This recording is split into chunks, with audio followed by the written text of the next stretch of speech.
My channel நீங்கள் பார்த்துட்டு இருக்கிறது எங்கள் தோட்டம். அது இருக்கிற கன்னிமார் கோயில் வரும். இந்த வாழை வருங்க, மழை வந்தாலும் உழுகாமல் அப்படியே நின்றுக்குன்னா என்ன காரணம், குச்சி வச்சுட்டுருக்குறோம். இங்கே ஒரு இது வந்துட்டுருக்குது. அப்படியே போனோம்னா கம்பெனி ஓடிட்டுருக்குது. இந்த கம்பெனி வாடகைக்கு விட்டுருக்குறோம்.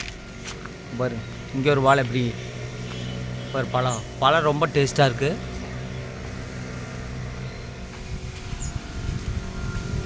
இங்கெல்லாம் வாழை வச்சு விட்டாச்சு.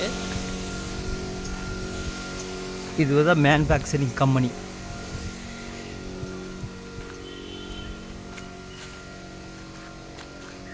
அப்படியே போனோம்னா கடைசி வரைக்கும் வாழையாக வச்சுருக்குறோம். இந்த மழை வந்ததுனால கொஞ்சம் நல்லா இருந்தது, இல்லைன்னா இந்த வாழைக்கெல்லாம் தண்ணி கொஞ்சம் சிரமந்தான்.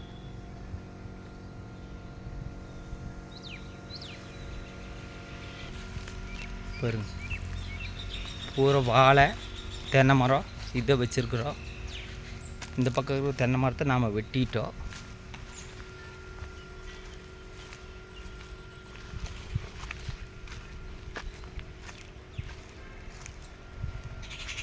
பாருங்க,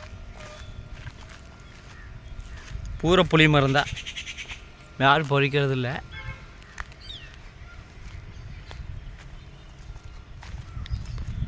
இந்த இடத்துல கொஞ்சம் வேலை இருக்குது, இன்னொரு 2 மாதம் கழித்து பண்ணிக்கலான்னு விட்டுட்டோம். மாதிரி தென்னை மரம் பாருங்க, ரொம்ப வெயில் காலத்துக்கு கூலிங்காக இருக்குது. பாருங்க, மயில் பறக்குது பாருங்க. பாரு, புளி மரம் தான். இன்றைக்கி தோட்டத்தில் இப்படித்தான் நடந்துட்டுருக்குது. வரங்க ஒரு மயில் வருங்க, கொத்தி விளையாண்டுக்குது. இங்கே வந்து எதுவும் பாரு, மயில் பறக்குது பாருங்க, எப்படி பறக்குது பாரு. அங்கே பூரா புளி மரம் தான், புளி மரம், வேப்ப மரம்.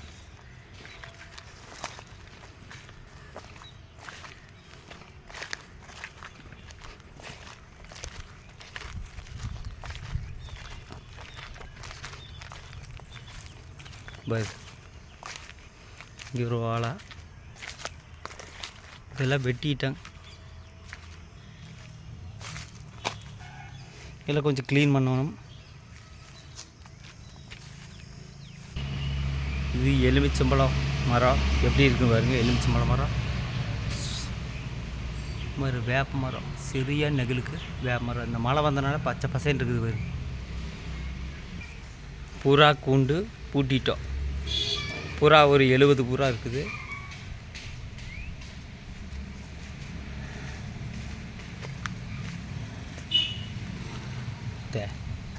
கிணத்துல மழை வந்து தண்ணி பாதி அளவுக்கு நம்பிடுச்சு, இன்னும் பிரச்சனையே இல்லை. இன்னொரு 4 மழை வந்தால் சூப்பராக இருக்கும். இந்த மாதிரி வீடியோ தான் பார்க்கணும். அதை விட்டு போட்டு நீங்கள் வந்து ஒரு ஃபேமிலி காட்டி வீடியோ போடுறதெல்லாம் ஒரு பெரிய விஷயமே கிடையாது. மொத்தத்தில் பார்த்தீங்கன்னா இப்படி தான் நடந்துட்டுருக்குது. ஒரு க்ளீன் பண்ணணும். க்ளீன் பண்ணுறதுக்கு எனக்கு டைம் இல்லை.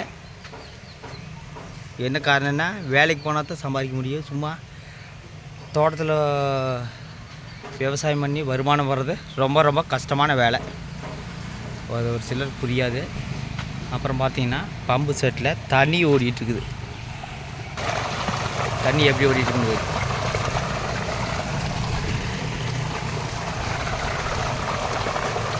தண்ணி ரொம்ப ஃப்ரெஷ்ஷாக ஓடிட்டுருக்குது.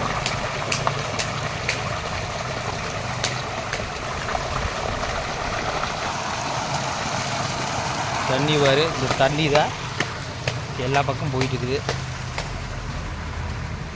வருது தென்னை மரத்துக்கு இப்படி போய் தண்ணி வரும். தண்ணி விட்டுருக்குறோம். மொத்தத்தில் தோட்டத்தில் இன்றைக்கி இந்த மாதிரி வேலை தான் நடந்துட்டுருக்குது.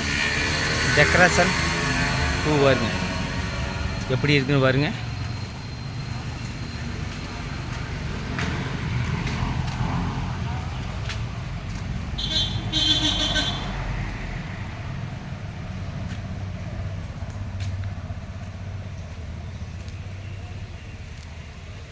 வெத்தலை பாரு, பச்சை பசேன்னு இருக்குது.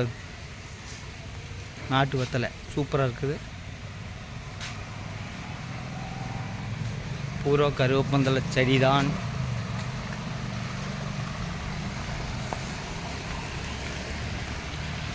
ஒரு பம்பு செட்டில் இருக்கிற தண்ணி பூரா விவசாயத்துக்கு போயிட்டு இருக்குது.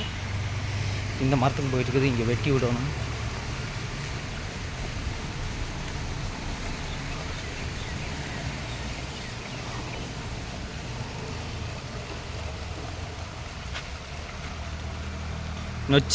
நொச்சியில் வந்து நிறைய பயன் இருக்குதுங்க.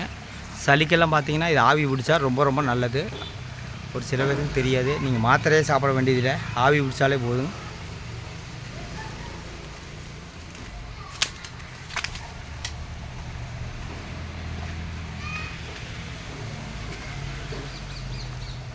ஓகே, இதுதான் இன்றைக்கி ஒரு சின்ன அப்டேட்டு. அடுத்த வீடியோவில் உங்களை சந்திக்கிறேன். நன்றி, வணக்கம்.